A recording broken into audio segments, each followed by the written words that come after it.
This was the second group cruise we'd done with Paul and Carl Off to Travel.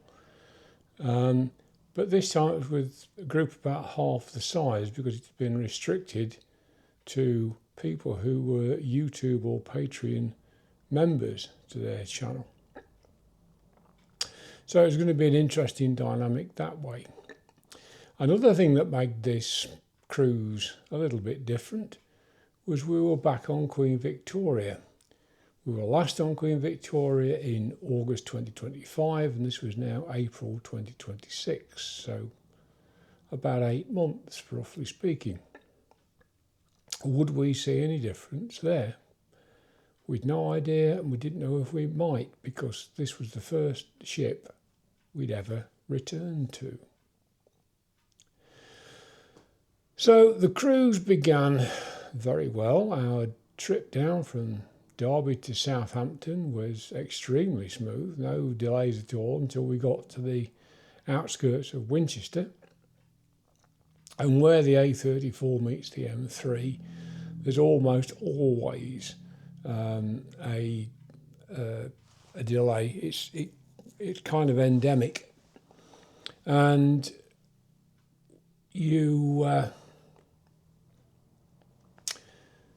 it doesn't really seem to matter what time of day or night you approach this junction. There's always a queue in every direction. It's bizarre. They are supposed to be doing something about it, but that road work has been going on for years. Doesn't really show any signs of getting any better. But Google Maps came to the rescue, took us around the outskirts of Winchester, around the north edge and then the western edge, and we joined the M3 one junction further down. And after that, we simply followed Google Maps' instructions through Southampton itself to reach the Voco on Herbert Walker Avenue. We stayed there on the previous Paul and Carol cruise, so we knew that if you were leaving your car there for cruise parking, they asked you to park it round the back. So we did that straight away and simply walked around to the front of the hotel and went into reception. Check-in was very smooth, very quick, and I asked the head concierge if he would book us a taxi for the following day for 12:15, which was the beginning of our check-in period issued to us by Cunard. Our room was on the 4th floor, identical to the room we had for Sky Princess. So if you want to see a room tour of that, please have a look at the Sky Princess cruise vlogs. And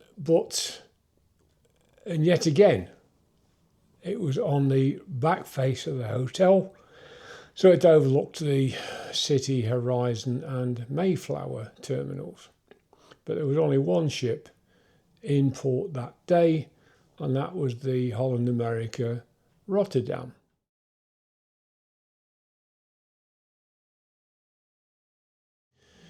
Those of us that had come down the day before and were staying in the area went to the Leonardo Royal Hotel, which was across the road, West Quay Road, from the Voco Hotel, and we had a pre-cruise get-together. It also included some people who weren't coming on the cruise. Most of those were people who lived locally, but we actually had one member who flew in from the Netherlands just for that evening, believe it or not. It was absolutely astonishing. But we were very, it's always nice to see her, but she brought with her stroopwafel, which everybody likes, the caramel wafers that the Dutch produce are absolutely glorious. And we also had some goodies produced by a British member, and she brought with her some muffins, which were delicious, and some of the nicest little sausage rolls I'd ever seen in my life. They were absolutely beautiful. After about an hour of chatting and nattering and just having a generally good time catching up with people and introducing ourselves to people we'd not met before, we walked back across the road to go to the Voco for dinner. In retrospect, that was a mistake.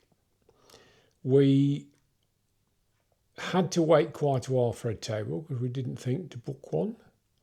And when we got the food, there was nothing wrong with the food. It was absolutely fine, very nice, in fact. But it was expensive anyway. And then they slapped quite a hefty service charge on top. So it went from being expensive to, would you like a mortgage with that, sir? So I think next time we go, we'll do what several other people did and basically walk half a mile up the road to the West Quay shopping centre and get something to eat in the food court, where it's going to be a lot cheaper. And I'm sure there's a lot more variety.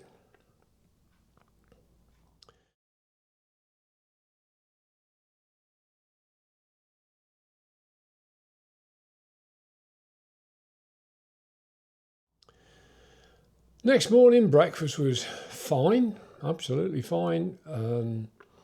You had a massive range of options from continental to full English. It was a serve yourself buffet style. Teas and coffees freely available. So nothing to grumble about there at all. And then we went back upstairs and finished getting ready to check out about 11 o'clock. And that's when the real Achilles heel for this hotel showed itself, just as it had on Sky Princess in 2025. This hotel has 9 or possibly 10 floors of accommodation, and it's only got 2 lifts serving the entire hotel, and it's nowhere near enough. If they had 4 lifts, it would struggle. 2 lifts, it is absolutely insane. So when you've got a lot of people all checking out at the same time, you can wait there forever. We stood there a good 10 minutes before an elevator car stopped, and there was room for Ruth to hop on. And I said, well, okay, I'll wait another few minutes and wait for another one to come down. But they just didn't. Most went up to a higher floor and then came down, and the vast majority of those didn't even stop because they were fully loaded. In fact, we frequently saw signs coming up saying that the lift was overloaded. So no, they just went straight down to the ground floor and then went back again. So after about a quarter of an hour of standing there like a silly fool, I decided I would walk down the 5 flights of stairs to the ground floor to with my cases. Went down the emergency stairs.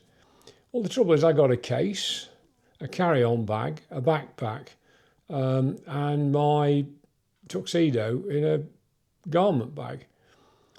And it wasn't fun. I mean, yes, I got down there safely enough, but 2 or 3 times I could have very easily gone base over apex and probably not done myself any good at all. So I think the Voco is certainly value for money in terms of bed and breakfast and cruise parking, but it's one that will be a bit lower down on our list in future. So I got down probably about 11:30. Ruth had already checked us out while she was waiting for me to arrive, and we found somewhere to sit, and we sat chatting to a family that were going off on P&O's Iona to Norway, and we're looking forward to that. Their taxi turned up and off they disappeared, and we were just hanging about. And when it came round to about 12:15, taxis started to arrive, and 12:15 came and went. 12:30 came and went, and by like 20 minutes to 1, I went back to the desk and asked the concierge to check that the cab was actually coming. So he did, and it turned out the company had lost the booking, but luckily it didn't actually matter very much. They got a taxi to us very quickly, and it was well worth the £10 to take us to the Mayflower terminal, because it was going to be half an hour's walk, carrying all our gear, which was, although it was a nice day, it wasn't any great fun. It was only a few minutes, and he dropped us right in front of the baggage loading points where you give up your cases to staff to be taken onto the ship for you, and then we headed for the departures area. Our boarding passes were examined, and we were pointed to a different line of tape, because we had priority boarding because we were in Britannia Club. In fact, that was not really necessary. Cunard had a lot of people on the check-in desks, and there weren't that many people in. The way it had been timed was obviously working well, because we were through in no time at all. And to be honest, I don't think it would have taken us very much longer if we hadn't. So we were very quickly through, and then down to security, where unfortunately everybody has to queue. But again, there weren't that many people going through at once. So it was probably no more than half an hour between arriving at the terminal and we were heading up the escalator to get onto the gangway, the airport type gangway that takes us onto the ship, where of course we were greeted by the bellhops in red uniforms, which is always nice to see. We went and did our muster check-in in the Queen's room, and then headed up to the chart room, which is one of our favourite lounges, for a cup of coffee and a slice of chocolate and walnut cake.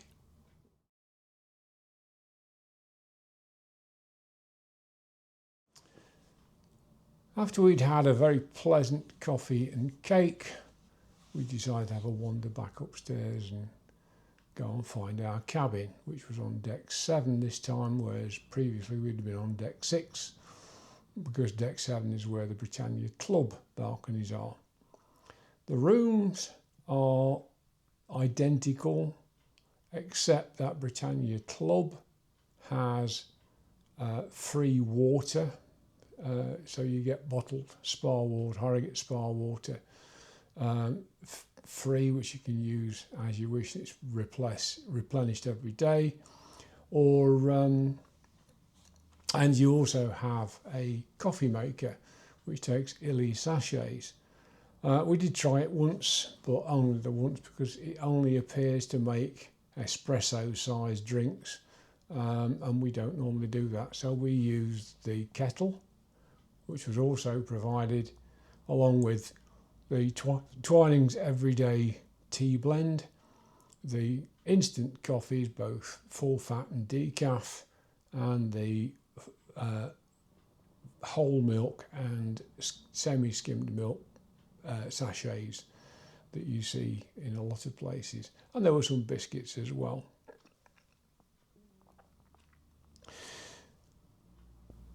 We dropped off the bags, of course, and then went to the Yacht Club, where Paul and Carol had been allocated times throughout the cruise to have get-together, and this was the check-in. And for the check-in, we basically received lanyards, a tote bag with some souvenirs in, and so on. And basically that didn't take much time at all, and we sat and chatted to other members again. The disappointing part was that one of the members, unfortunately, tripped as she came through one of the entrances to the Yacht Club, went down hard, broke her arm and her wrist. She was very lucky insofar as she didn't have to leave the cruise. The med centre sorted her out, at least temporarily, got her arm splinted, and she was then carried it round with her arm up like that.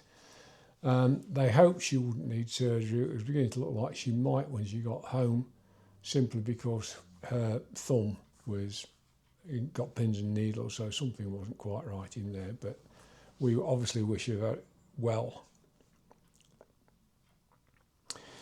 Afterwards, we walked around the ship, reacquainted ourselves with it, and had a look around, got to find everywhere again. And went down to the bottom of the atrium, or the grand lobby as Kinnard call it, where there was an absolutely stunning display of Easter eggs. That would be funny. Ribbon on top. It's a bit strange.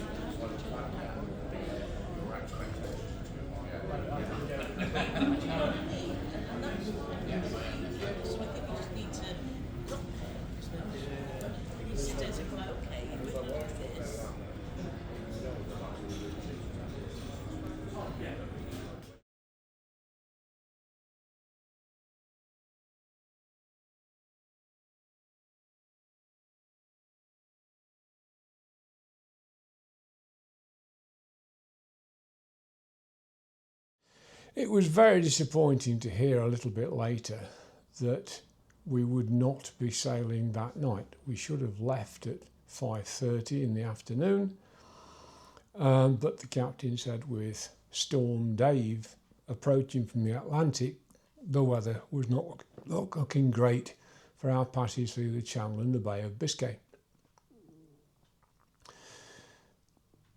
Unfortunately, it wasn't that the ship couldn't cope with that kind of weather, which was bad enough. It was force 8 gales and 9-metre swells, so it wouldn't have been the happiest of cruising. But it's the simple fact that they couldn't disembark the pilots safely, and pilots die every year. Not many, but people die as they try to get from the little pilot boats onto or off the ships they're guiding. So always better safe than sorry. The centre of Storm Dave was coming a long way further north, but even so, those winds through the Channel were not great. P&O's Iona, the other ship in port that day, went off on time. She was going to the Norwegian fjords, and the captain said that she was likely to be running ahead of the storm, where we were running into the teeth of it. So that was that.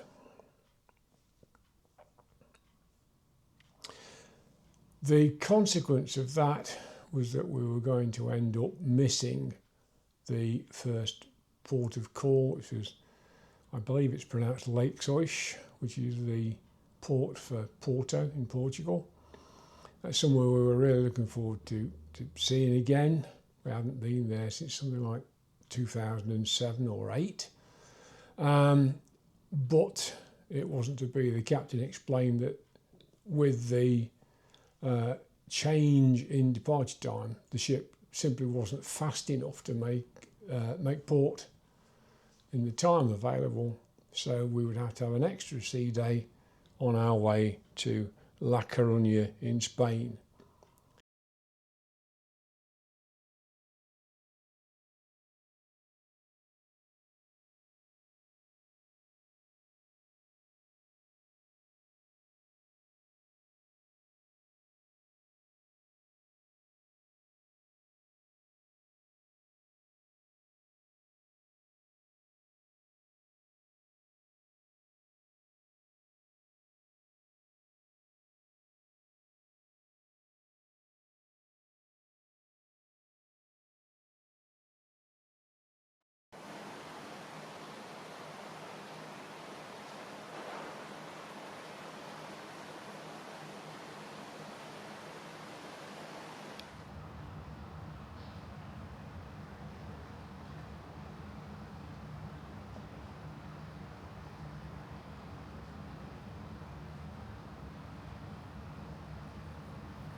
Next morning we were still in Southampton, but the captain announced he had permission to depart and that the pilot would be coming aboard fairly soon.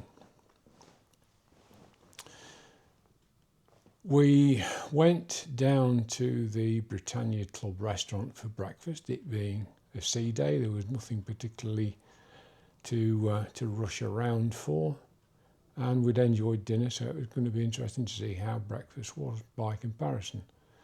The menu is identical to that in the Britannia restaurant for breakfast, but it's none the worse for that.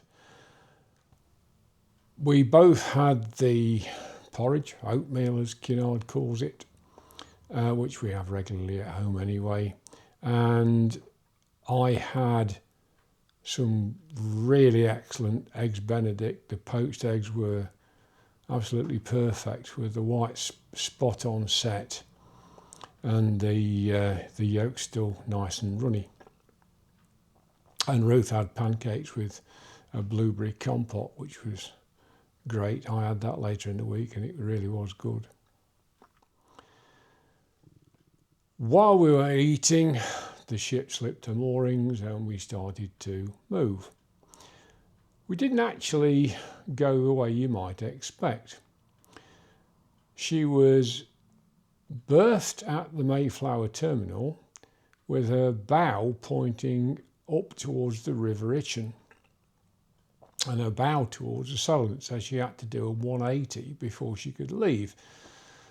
There wasn't room opposite the Mayflower terminal, so she moved slightly further upriver, did the turn, but by the time we reached our cabin and I was out on the balcony, she'd pretty much completed that. And I had my first attempt at time-lapse photography, which isn't great, but I hope you'll bear with me just for the curiosity value. And on the last one, you'll see us turn to starboard to head around the north edge of the Isle of Wight. And the last view we had of the UK was the south coast of the Isle of Wight, possibly the Needles, and that was the last we would see until we returned 6 days later. There wasn't much going off for the rest of the morning. We explored the ship a little bit further, had some quiet relaxing time, and then I went to we went and had a lunch in the buffet for a start, and then I went to the group get together back in the yacht club, whereas Ruth went to some of the talks that Kinard do very, very well, and she thoroughly enjoyed that. I enjoyed the group chat. It was the usual format, similar to Sky Princess. Dan Hammond, the travel agent extraordinaire, did another quiz about Paul and Carol, which I came absolutely nowhere with again. And we, after that, and a few announcements, it was just basically down to chatting and socialising, and it was a really nice time. Ruth and I got together a bit later on. We had a coffee, and then we went back up to the cabin to think about getting changed for gala night, the black and white theme. We were going to eat in the Britannia Club restaurant again, but we were going to be later. We'd been put with Steve and Claire Beer and Anne and Mike Wagner Millwood by Dominic, the head waiter in the restaurant, because he'd used a bit of initiative and realised that we were likely to be all part of the same party, because he knew there was already a large group on the ship and he noticed that our booking dates coincided. So he'd put us all on the same table and we actually formed a lovely social group as the week went on. We had let them know that we weren't going to be there 6:30, which was our normal dining time, because having reached the gold level, which is 3 cruises on the Cunard World Club, we got an invite to the captain's cocktail party, and we thought we'd give that a try. It was definitely a posh frock do, as you'd expect on a gala night. It was held in the Queen's Room on the dance floor. And we found it a little bit disappointing, because I rather expected the captain to say a few words. It was only, "Thank you all for being loyal Cunard sailors, and we look forward to seeing you again." That would have been enough. But no, although he was there in his pomp with many of his senior officers also all in their formal uniforms, they seemed to keep themselves very much to themselves. They'd talk to you if you went up to them, but they didn't circulate. There was free drinks available, both alcoholic and non-alcoholic, which was nice to see. And obviously, with it being free, you saw plenty of people taking advantage. So empty glasses went back and full glasses were taken. We stayed for about 25 minutes, I think, and then walked around to the Britannia Club restaurant to join the others as they finished their meal and we began ours. Tonight was not a great night as far as the menu was concerned, and we found ourselves doing a bit of a chop and change between the daily and a la carte menus.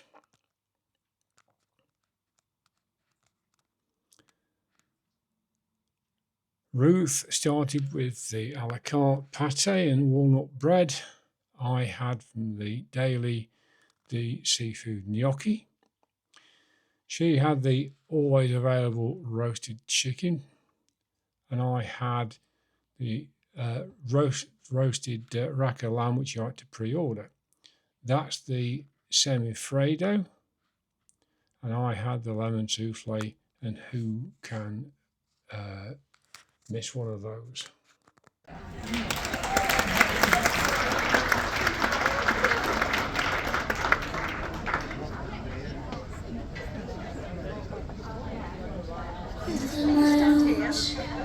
Tira forte il vento sulla vecchia terrazza davanti al golfo di Sorrento.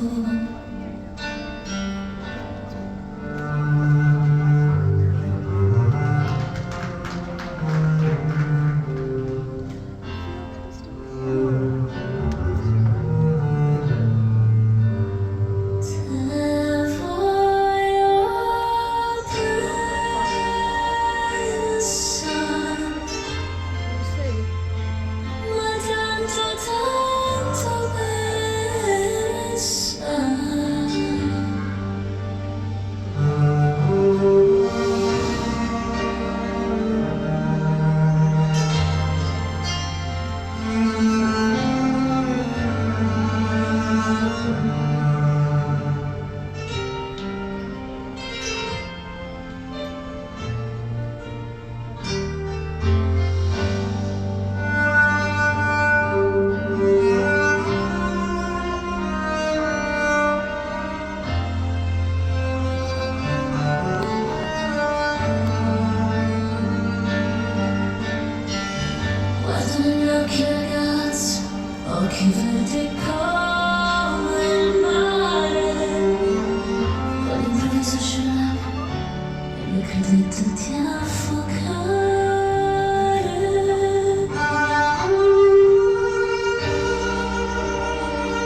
So after we'd seen the professional dancers do a really impressive routine, we decided we'd about had enough, went upstairs to the cabin, and we found these lovely Lindt chocolate bunnies on the bed instead of the usual little chocolates, because after all it was Easter Day.